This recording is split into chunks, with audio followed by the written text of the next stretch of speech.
ಎಷ್ಟನೇ ಅಧ್ಯಾಯ ಇದು?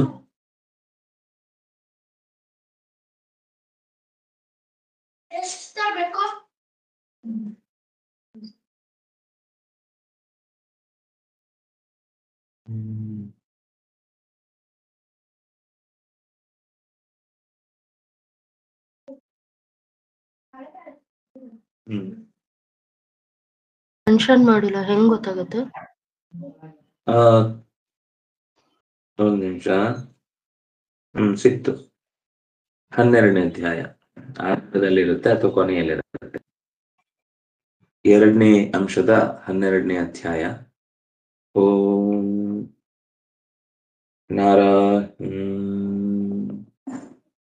ನಾರಾಯಣಂ ನಮಸ್ಕೃತ್ಯ ನರಂ ಚೈವ ನರೋತ್ತಮಂ ದೇವೀಂ ಸರಸ್ವತೀಂ ವ್ಯಾಸಂ ತತೋ ಜಯಮುದೀರಯೇ. ಪರಾಶರಂ ಮುನಿವರಂ ಕೃತ ಪೂರ್ವಾಹ್ನಿಕ ಕ್ರಿಯಂ ಮೈತ್ರೇಯ ಪರಿಪಪ್ರಚ್ಛ ಪ್ರಣಿಪತ್ಯಾಭಿವಾದ್ಯ ಚ ಸ್ವಸ್ತ್ಯಸ್ತು ಸತಾಂ. ಈ ಶಿಶುಮಾರದ ಅಥವಾ ಶಿಂಶುಮಾರದ ಶರೀರದ ಭಾಗಗಳನ್ನಾಗಿ ಅನೇಕ ದೇವತಾ ಶಕ್ತಿಗಳನ್ನ ನಿರೂಪಣೆ ಮಾಡ್ತಾ ಬಂದ್ರು. ಕೃಷ್ಣಃ ಸಂವತ್ಸರಃ ತಸ್ಯ ಮಿತ್ರೋಪಾನಂ ಸಮಾಶ್ರಿತಃ ಉಚ್ಛೇ ಅಗ್ನಿಃ ಮಹೇಂದ್ರಶ್ಚ ಕಶ್ಯಪಃ ಅಥ ತಥೋ ಧ್ರುವಃ ತಾರಕಾ ಶಿಶುಮಾರಸ್ಯ ನಾಸ್ತಮೇತಿ ಚತುಷ್ಟಯಂ. ಇತ್ತೇಷ ಸನ್ನಿವೇಶೋಯಂ ಪೃಥಿವ್ಯಾಂ ಜ್ಯೋತಿಷಾಂ ತಥಾ ದ್ವೀಪಾನಾಂ ಉದಧೀನಾಂ ಚ ಪರ್ವತಾನಾಂ ಚ ಕೀರ್ತಿತಃ ವರ್ಷಾಣಾಂ ಚ ನದೀನಾಂ ಚ ಯೇ ಚ ತೇಷು ವಸಂತಿ ವೈ ತೇಷಾಂ ಸ್ವರೂಪಮಾಖ್ಯಾತಂ ಸಂಕ್ಷೇಪ ಶ್ರೂಯತಾಂ ಪುನಃ. ನಾವು ಇಲ್ಲಿ ತನಕ ನೋಡಿದ್ವಿ. ವರ್ಷಾಣಾಂ ನದೀನಾಂ ಚ, ವರ್ಷಗಳು ಅಂದ್ರೆ ಭೂಮಿಯ ಭಾಗ, ನದಿಗಳು ಮತ್ತು ಅವುಗಳಲ್ಲಿ ಯಾರು ವಾಸ ಮಾಡುತ್ತಾರೋ ಅವರ ಬಗ್ಗೆ, ತೇಷಾಂ ಸ್ವರೂಪಮಾಖ್ಯಾತಂ, ಸ್ವಲ್ಪ ಅವರು ಎಂಥವರು ಅನ್ನುವ ಸಂಗತಿಗಳನ್ನೆಲ್ಲ ಸಂಕ್ಷೇಪವಾಗಿ ಹೇಳಿದ್ದಿತ್ತು. ಪುನಃ ಶ್ರೂಯತಾಂ, ಹಿಂದೆ ಇಷ್ಟು ವಿಷಯಗಳನ್ನ ಅಂದ್ರೆ ಹಿಂದೆ ಆ ಬೆಟ್ಟಗಳು ಯಾವುದು, 7 ಸಪ್ತ ಪರ್ವತಗಳು ಯಾವುದು, ಸಪ್ತ ನದಿಗಳು ಯಾವುದು ಅಂತ ಒಂಚೂರು ಚೂರ್ ಅಂಶಗಳು ಬಂದಿತ್ತು. ಮತ್ತೆ ಅದನ್ನೊಂದು ಸ್ವಲ್ಪ ಹೇಳ್ತೇನೆ. ಯದಂಬು ವೈಷ್ಣವ ಕಾಯ ತಥೋ ವಿಪ್ರ ವಸುಂಧರ ಪದ್ಮಾಕಾರ ಸಮುದ್ಭೂತ ಪರ್ವತಾಬ್ಧ್ಯ ಸಂಯುತ. ನಾರಾಯಣ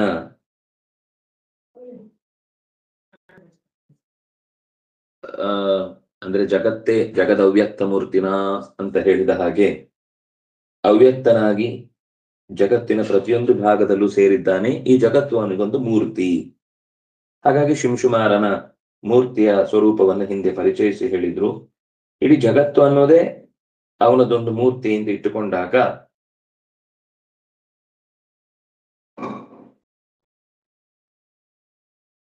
ಅವನ ಹೊಕ್ಕಳಿನಿಂದ ಕಮಲ ಹುಟ್ಟಿತು ಅಂತ ನಾವು ಕೇಳ್ತೇವೆ. ಆ ಕಮಲಕ್ಕೆ ಕಾರಣವಾದ ನೀರು ಅಂದ್ರೆ ಅದು ಪ್ರಳಯ ಜಲವೇ. ಪ್ರಳಯ ಜಲದಲ್ಲಿ ಆರಾಮವಾಗಿ ಮಲಗಿದ್ದವನ ಹೊಕ್ಕಳ ಮಧ್ಯದಿಂದ ಕಮಲ ಹುಟ್ಟಿ ಭೂಮಿ ಅಂದ್ರೆ ಬ್ರಹ್ಮಾಂಡ ನಿರ್ಮಾಣ ಆಯಿತು. ಆ ಪ್ರಳಯ ಜಲ ಮೇಲಿನ ಮಂಡವೇ ಅಂದ್ರೆ ಕೆನೆ, ಅದರ ಮೇಲಿನ ಗಟ್ಟಿ ಭಾಗವೇ ಮಣ್ಣಾಯಿತು ಅಂತ ಹೀಗೆ ಉಪನಿಷತ್ತುಗಳು ಹೇಳಿದ್ದಿತ್ತು. ಅದನ್ನ ಪರ್ವತ ಅದ್ದಿ ಮೊದಲಾದವುಗಳಿಂದ ಕೂಡಿದ ಪದ್ಮಾಕಾರದ ಭೂಮಿ ಪರಮಾತ್ಮನ ಒಂದು ಶರೀರದ ಭಾಗವಾಗಿ, ಅಂದ್ರೆ ಶರೀರದ ಭಾಗ ಅಂದ್ರೆ ಶರೀರದ ಪರಿಚಯಕ್ಕಾಗಿ, ಜನ್ಮಾದ್ಯಸೇತಃ ಅಂತ ಹೇಳುವುದೇನು, ಪರಮಾತ್ಮನನ್ನ ಪರಿಚಯಿಸಿಕೊಳ್ಳಿಕ್ಕೆ ಈ ಜಗತ್ತಿರುವುದು ಅಂತ. ಹಾಗೆ ಅವನನ್ನು ತಿಳಿಲಿಕ್ಕಿರುವಂತಹ ಒಂದು ಅವನಿಂದ ಆದ ಕಾರ್ಯದ ಮೂಲಕ ಅವನನ್ನ ತಿಳಿಲಿಕ್ಕೆ ಸಾಧ್ಯ ಆಗುತ್ತೆ ಅನ್ನೋದಕ್ಕೆ ಒಂದು ಆಧಾರ ಯಾವುದು ಅಂದ್ರೆ ಭೂಮಿ. ಅಂತಹ ಭೂಮಿ ಹುಟ್ಟಿತು. ಜ್ಯೋತಿಂಷಿ ವಿಷ್ಣು ಭುವನಾನಿ ವಿಷ್ಣುರ್ವನಾನಿ ವಿಷ್ಣುರ್ಗಿರಿಯ ಗಿರಯೋದಿಶ್ಚ ನದ್ಯ ಸಮುದ್ರಾಕ್ಷ ಸ ಏವ ಸರ್ವ ಯದಸ್ತಿ ಯನ್ನಾಸ್ಥಿತ ವಿಪ್ರವರ್ಯ. ಈ ಮುಂದಿನ ಮಾತು ಮತ್ತೆ ವಿಷ್ಣು ಸೂಕ್ತದ್ದೇ ವಿವರಣೆ. ಜ್ಯೋತಿಂಷಿ ನಕ್ಷತ್ರಗಳು, ಭುವನಾನಿ ಲೋಕಗಳು, ವನಾನಿ ಕಾಡುಗಳು, ಗಿರಯ ಬೆಟ್ಟಗಳು, ದಿಶಃ ಮುಂದೋಗಿ ಶ್ಲೋಕ, ದಿಶಃ ದಿಕ್ಕುಗಳು, ನದ್ಯಃ ನದಿಗಳು, ಸಮುದ್ರಾಹ ಸಮುದ್ರಗಳು, ಸ ಏವ ಸರ್ವ ಎಲ್ಲದರಲ್ಲೂ ಅವನಿದ್ದಾನೆ. ಜ್ಯೋತಿಂಷಿ ವಿಷ್ಣು ಜ್ಯೋತಿಸ್ಸುಗಳಲ್ಲಿ ವಿಷ್ಣು, ಭುವನಾನಿ ವಿಷ್ಣು ಸರ್ವಲೋಕಗಳಲ್ಲಿ ವಿಷ್ಣು, ವನಾನಿ ವಿಷ್ಣು ವನಗಳಲ್ಲಿ ವಿಷ್ಣು, ಗಿರಯಶ್ಚ ಗಿರಯೋ ದಿಶಶ್ಚ ಬೆಟ್ಟಗಳು ಮತ್ತು ದಿಕ್ಕುಗಳಲ್ಲಿ ಅವನಿದ್ದಾನೆ. ನದ್ಯ ಸಮುದ್ರಾಶ್ಚ ಸ ಏವ ಸರ್ವ ನದಿಗಳು ಸಮುದ್ರಗಳು ಎಲ್ಲವೂ ಅವನಲ್ಲೇ ಇದೆ. ಯದಸ್ತಿ ಎನ್ನಾಸ್ತಿ ನಾಸ್ತಿ ಚ ವಿಪ್ರವರ್ಯ ಯಾವುದು ಕಾಣಿಸುತ್ತೋ ಅದು ಅವನಲ್ಲೇ ಇದೆ, ಯಾವುದು ನಾಸ್ತಿ ಕಾಣಿಸುವುದಿಲ್ವೋ ಅದು ಅವನಲ್ಲೇ ಇದೆ. ಅಂದ್ರೆ ಅಸ್ತಿ ನಾಸ್ತಿ ಅನ್ನೋದು ಕೇವಲ ನಮ್ಮ ಕಣ್ಣಿಗೆ ಕಂಡಿತು ಕಂಡಿಲ್ಲ ಅನ್ನೋ ಅರ್ಥದಿಂದ ಹೇಳುದು. ಈಗ ದೇವ್ರಿಲ್ಲ ಅಂತ ಒಬ್ಬ ನಾಸ್ತಿಕ ಹೇಳ್ತಾನೆ ಅಂದ್ರೆ ಯಾಕೆಂದ್ರೆ ಅವ್ನು ಕಾಣಲ್ಲ ಅನ್ನೋ ಅರ್ಥದಲ್ಲಿ ಹೇಳುದು. ನಿಜವಾಗಿ ಕಾಣಲ್ಲ ಅಂತ ಮಾತ್ರಕ್ಕಿಲ್ಲ ಅಂತ ಅರ್ಥನ. ಆದ್ರಿಂದಾಗಿ ನಾಸ್ತಿಕ ಕಾಣದಂತೆ ಯಾವುದಿದೆಯೋ, ನಾ ಅಂದ್ರೆ ಪರಮಾತ್ಮ, ಅಸ್ತಿ ಅಂದ್ರೆ ಇರುವುದು, ನಾ ಅಸ್ತಿ ನಾವಿದ್ದೇವೆ ಮತ್ತು ಪರಮಾತ್ಮ ಇದ್ದಾನೆ, ಎಲ್ಲವೂ ಕೂಡ ಅವನದ್ದೇ ಲೀಲೆಗಳು. ಜಗತ್ತು ಮತ್ತು ಅವನು ಇರುವುದು ಎರಡು ಒಟ್ಟೊಟ್ಟಿಗಿರುವುದು, ಒಂದಕ್ಕೊಂದು ಹೊಡೆದಾಡದಂತೆ ಇರುವುದು ಮತ್ತು ಅವನ ಆಶ್ರಯದಲ್ಲೇ ಇರುವುದು, ಇದು ಅವನದ್ದೇ ಲೀಲೆ. ಜ್ಞಾನ ಸ್ವರೂಪೋ ಭಗವಾನನ್ಯತೋಸೌ ಅಶೇಷ ಮೂರ್ತಿರ್ ನತು ವಸ್ತುಭೂತಃ. ಎಷ್ಟು ಸ್ಪಷ್ಟ ಹೇಳಿದ್ರು ನೋಡಿ. ತಥೋ ಹಿ ಶೈಲಾತಿಧರಾದಿ ಭೇದಾತ್ ಜಾನೀಹಿ ವಿಜ್ಞಾನ ವಿಜೃಂಭಿತಾನಿ.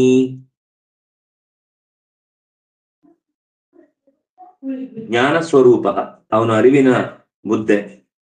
ಭಗವಾನ್ ಅನ್ಯತಃ ಅಸೌ ಅಶೇಷ ಮೂರ್ತಿ, ಅನ್ಯತಃ ಬೇರೆಯಾಗಿ ಈ ಎಲ್ಲದಕ್ಕೂ ಮೂರ್ತಿ ಆಕೃತಿಯಾಗಿ ನೆಲೆಸಿದ್ದಾನೆ. ನತು ವಸ್ತುಭೂತಃ ಅವನು ವಸ್ತು ಸ್ವರೂಪ ಅಲ್ಲ. ಆಚಾರ್ಯರು ಈ ಮಾತನ್ನ ಹೇಳಿದ್ರೆ ಅವ್ರ ಕಿಸೆಯಿಂದ ಹೇಳ್ತಾರೆ ಅಂತ. ಇದು ಉತ್ತರ ಭಾರತದಿಂದ ಪ್ರಿಂಟ್ ಆದ ಪುಸ್ತಕ. ಆಚಾರ್ಯನ ಇದ್ರಲ್ಲಿ ಕೈ ಹಾಕಿ ಮ್ಯಾಜಿಕ್ ಮಾಡಿ ಪದಗಳನ್ನು ಜೋಡಿಸಿದ್ದಲ್ಲ. ನತು ವಸ್ತುಭೂತ ಪುರುಷ ಏವೇದಂ ಸರ್ವೈಯದ್ಭೂತೈಯಚ್ಚ ಭವ್ಯಂ ಅನ್ನುವ ಮಾತು ಬಂದಾಗ ಪುರುಷ ಏವ ಇದಂ ಸರ್ವಂ ಅಂದಾಗ ಆಚಾರ್ಯ ಹೇಳಿದ್ರು ಪುರುಷೇ ಏವ ಇದಂ ಸರ್ವಂ ಅಂತ ಒಂದರ್ಥ, ಅಥವಾ ಪುರುಷನೇ ಈ ಎಲ್ಲ ವಸ್ತುಗಳಿಗೆ ಆಧಾರಭೂತನಾಗಿರುವವನು ಅಂತ ಅರ್ಥ ಹೊರತು ಪುರುಷನೇ ಈ ವಸ್ತುಭೂತವಾದ ಜಗತ್ತು ಅಂತ ಅರ್ಥ ಅಲ್ಲ ಅಂತ. ಆಗ ಎಲ್ಲ ಅರ್ಥ ಇಲ್ಲ, ನೀವು ವೇದಕ್ಕೆ ನಿಮ್ಗೆ ಇಷ್ಟ ಬಂದಾಗ ಅರ್ಥ ಬಂದ್ರೆ ನಮ್ಗೆ ಇಷ್ಟ ಬಂದಾಗಲ್ಲ. ವೇದವ್ಯಾಸರಿಗೆ ಏನು ಇಷ್ಟೋ ಅದನ್ನ ಅರ್ಥ ಮಾಡ್ಬೇಕು. ವೇದವ್ಯಾಸರು ಇಲ್ಲಿ ಹೇಳ್ತಾ ಇದ್ದಾರೆ ಇಷ್ಟು ಸ್ಪಷ್ಟವಾಗಿ, ಇಡೀ ಜಗತ್ತಿನಲ್ಲಿ ಎಲ್ಲ ವಸ್ತುಗಳು ಅಶೇಷ ಮೂರ್ತಿ, ಎಲ್ಲಾ ಮೂರ್ತಿಗಳಲ್ಲೂ ಅವನಿದ್ದಾನೆ. ಆದ್ರೆ ನತು ವಸ್ತುಭೂತ, ಅವನೇ ಪ್ರತೀಕ ಅಲ್ಲ, ಅವನೇ ವಿಗ್ರಹ ಅಲ್ಲ, ಅವನೇ ವ್ಯಕ್ತಿ ಅಲ್ಲ, ಅವನ ಅಭಿವ್ಯಕ್ತಿ ಆದವನದ್ರಲ್ಲಿ.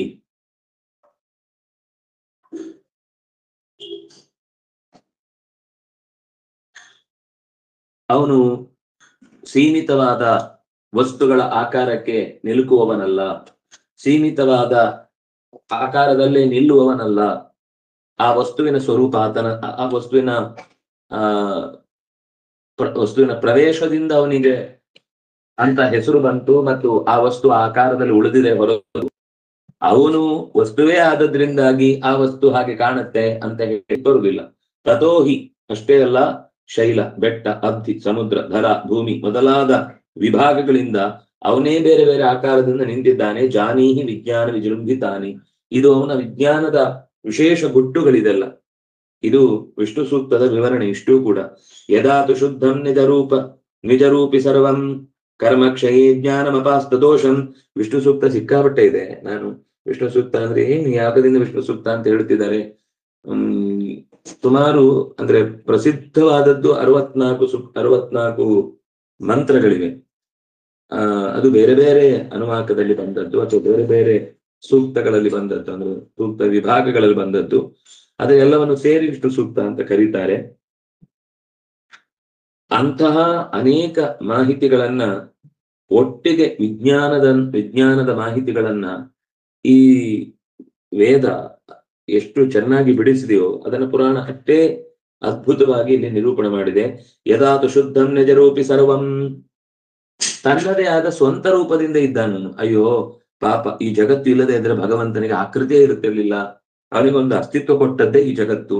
ಕೆಲವೊಂದ್ಸತಿ ಗಾಳಿ ನಮ್ಗೆ ಗೊತ್ತಾಗುದು ಬಲೂನ್ನಿಂದ. ಪಾಪ ಗಾಳಿಗೆ ತನ್ನ ಸ್ವಂತ ಅಸ್ತಿತ್ವ ಇಲ್ಲ. ಅದಕ್ಕಾಗಿ ಅದು ಬೆಲೂನ್ನ ಬೇರೆ ಬೇರೆ ಗೊಂಬೆ ರೂಪ ಕೊಟ್ರೆ ಗೊಂಬೆ ರೂಪ, ದೋಣಿಯ ರೂಪ ಕೊಟ್ರೆ ದೋಣಿ ರೂಪ, ಬಲೂನ್ ನಲ್ಲಿ ಏನೇನೋ ಆಕೃತಿ ಮಾಡಿದಾಗ ಆಯಾ ರೂಪದಲ್ಲಿ ಗಾಳಿ ಕಾಣಿಸಿಕೊಳ್ಳುತ್ತೆ. ಗಾಳಿಗೆ ಸ್ವಂತ ಅಸ್ತಿತ್ವವೇ ಇಲ್ಲ, ಅಂದ್ರೆ ಸ್ವಂತ ಆಕೃತಿಯೇ ಇಲ್ಲ. ಹಾಗೆ ದೇವರಿಗೆ ಈ ಎಲ್ಲ ವಸ್ತು ಇರುವುದರಿಂದ ಅದಕ್ಕೊಂದು ಆಕೃತಿ, ಇಲ್ಲ ಅಂದ್ರೆ ಇಲ್ಲ, ಹಾಗಿಲ್ಲ. ಯದಾತು ಶುದ್ಧಂ ನಿಜರೂಪಿ ಸರ್ವಂ, ನಿಜವಾದ ರೂಪ ಇದೆ ಅವನಿಗೆ, ಮತ್ತೆ ಶುದ್ಧವಾದ ರೂಪ, ಸರ್ವವೂ ಅವನ ರೂಪ. ಕರ್ಮಕ್ಷಯ ಜ್ಞಾನ ಅಪಾಸ್ತ ದೋಷಂ, ನಮಗೆ ಅವನ ರೂಪ ಇದೆ ಅಂತ ಆ ನಿಜ ರೂಪ ತಿಳಿಯುವುದು ಯಾವಾಗ ಅಂದ್ರೆ ಜ್ಞಾನಂ ಅಪಾಸ್ತ ದೋಷಂ, ದೋಷವಿಲ್ಲದ ಜ್ಞಾನ. ಯಾಕಂದ್ರೆ ಜ್ಞಾನ ಬಂದಾಗ್ಲೂ ಕೆಲವೊಮ್ಮೆ ದೋಷಯುಕ್ತವಾದ ಜ್ಞಾನ ಇರುತ್ತೆ, ಜ್ಞಾನ ಇರುತ್ತೆ, ಅದರ ಜೊತೆಗೆ ಸ್ವಲ್ಪ ಅಜ್ಞಾನವು ಸೇರ್ಕೊಂಡಿರುತ್ತೆ. ಇದು ಹಾಗಲ್ಲ. ಪೂರ್ಣ ಶುದ್ಧವಾದ ಜ್ಞಾನವನ್ನು ಯಾವಾಗ ಪಡ್ಕೊಳ್ತಾನೋ ಅದು ಅದೇ ಆಗ್ಬೇಕು ಅಂದ್ರೆ ಕರ್ಮಕ್ಷಯ ಆಗ್ಬೇಕು. ಕರ್ಮ ಇರುವ ತನಕ ಅರಿವಿನಲ್ಲಿ ಶುದ್ಧತೆಯನ್ನು ಪಡೆಯುವುದು ಸಾಧ್ಯ ಇಲ್ಲ. ಅವನು ಮತ್ತೆ ಮತ್ತೆ ಹೊಸ ತಪ್ಪುಗಳನ್ನು ಮಾಡಿಕೊಳ್ಳುವ ಮೂಲಕ ಅಜ್ಞಾನದ ವೈಭವವನ್ನು ಅವನೇ ಹೊಂದಿ ಬಿಡುತ್ತಾನೆ. ತದಾ ಹಿ ಸಂಕಲ್ಪತರೋಫಲಾನಿ ಭವಂತಿನೋ ವಸ್ತುಷು ವಸ್ತು ಭೇದಾ, ಆಗಲೇ ಸಂಕಲ್ಪಿಸಿದಾಗಲೇ ಏನು ಬೇಕಾದ್ರೂ ಸಿಗುತ್ತೆ ಅನ್ನುವಂತಹ ಪರಮಾತ್ಮನಿಂದ ಅವನಿಗೆ ಬೇಕಿರುವಂತಹ ಅನುಗ್ರಹದ ಫಲ ಉಂಟಾಗುತ್ತೆ.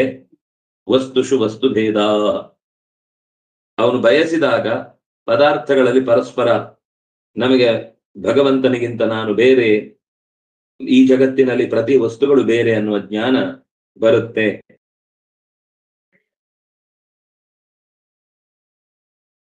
ಎಷ್ಟು ಸ್ಪಷ್ಟ ಹೇಳಿದ್ರು ಹಿಂದೆ ನವಸ್ತು ಭೂತ ಅಂತ. ಈಗ ವಸ್ತುಗಳಲ್ಲಿ ಅವನಿಗೆ ವ್ಯತ್ಯಾಸ ಇಲ್ಲ ಅನ್ನುವ ತರದ ಮಾತು ಕಾಣಿಸ್ತಿದೆ.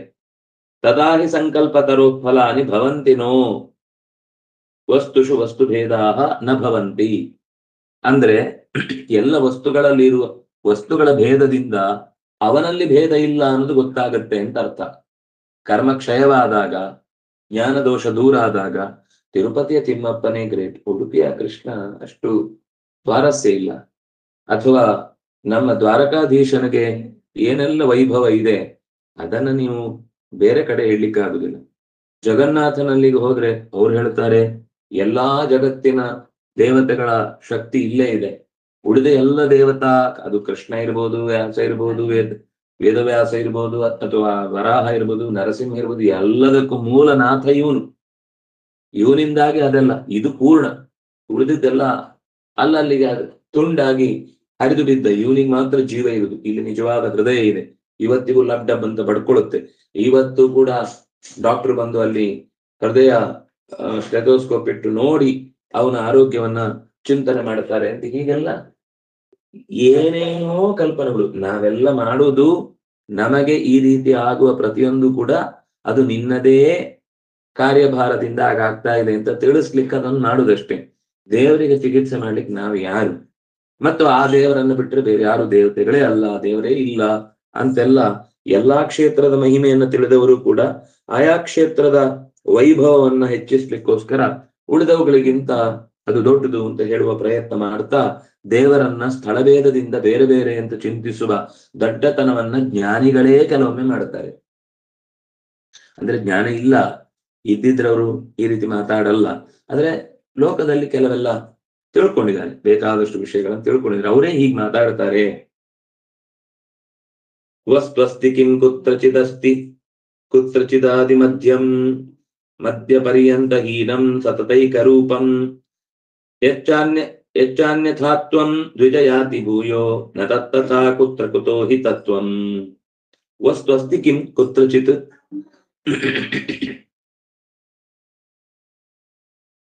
ಆದಿ ಮಧ್ಯಾಂತ ಹೀನಂ ಸತತಂ ಏಕರೂಪಂ, ಒಂದೇ ರೀತಿಯಾಗಿ ಇರುವ, ಆದಿ ಇಲ್ಲ, ಮಧ್ಯ ಇಲ್ಲ, ಕೊನೆ ಇಲ್ಲ. ಯಾಕೆ ಮಧ್ಯ ಇಲ್ಲ ಅಂದ್ರೆ ತುದಿ ಇಲ್ಲ, ಕೊನೆ ಇಲ್ಲ. ಯಾಕೆ ಕೊನೆ ಇಲ್ಲ ಅಂದ್ರೆ ಮಧ್ಯವೇ ಇಲ್ಲ ಅಂದ್ಮೇಲೆ ಕೊನೆ ಹೇಗಿರುತ್ತೆ? ಮಧ್ಯ ಬಂದ್ರೆ ಇಲ್ಲಿ ಮಧ್ಯ ಗುರ್ತಾಯ್ತು ಅಂದ್ರೆ ಇನ್ನು ಇಷ್ಟು ದೂರಕ್ಕೆ ಕೊನೆ ಆಗುತ್ತೆ. ಅದಕ್ಕೆ ಮಧ್ಯ ಇಲ್ಲ ಆದ್ರೆ ಕೊನೆ ಇಲ್ಲ, ಕೊನೆ ಇಲ್ಲ ಆದ್ರೆ ಮಧ್ಯ ಇಲ್ಲ, ಮಧ್ಯ ಇಲ್ಲ ಆದ್ರೆ ತುದಿ ಇಲ್ಲ, ತುದಿ ಇಲ್ಲ ಅಂದ್ರೆ ಮಧ್ಯ ಇಲ್ಲ. ಈಗ ಯಾವ ರೀತಿ ಅಂದ್ರೂ ಅದಕ್ಕೆ ನೀವು ಕಾಲದ ಬೈಂಡ್ ಹಾಕಿ ಇಷ್ಟೇ ಅಥವಾ ದಿಕ್ಕಿನ ದಿಗಂತ ಅಂತ ಕೊನೆಯನ್ನು ತೋರಿಸ್ಲಿಕ್ಕೆ ಬರುದೇ ಇಲ್ಲ ಪರಮಾತ್ಮನ ವಿಷಯದಲ್ಲಿ.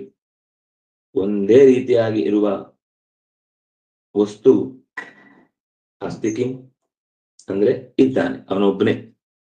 ಯಥಾನ್ಯಥಾತ್ವಂ ದ್ವಿಜಯಾತಿ ಭೂಯಃ ನ ತತ್ತಥಾ ಕುತ್ರ ತತ್ರ ಕುತೋ ಹಿ ತತ್ವಂ.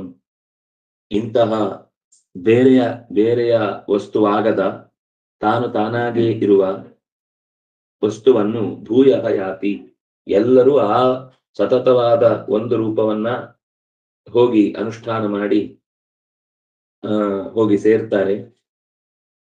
ಅದೇ ಎಲ್ಲ ಕಡೆ ವ್ಯಾಪ್ತವಾಗಿ ನಿಂತಿದೆ.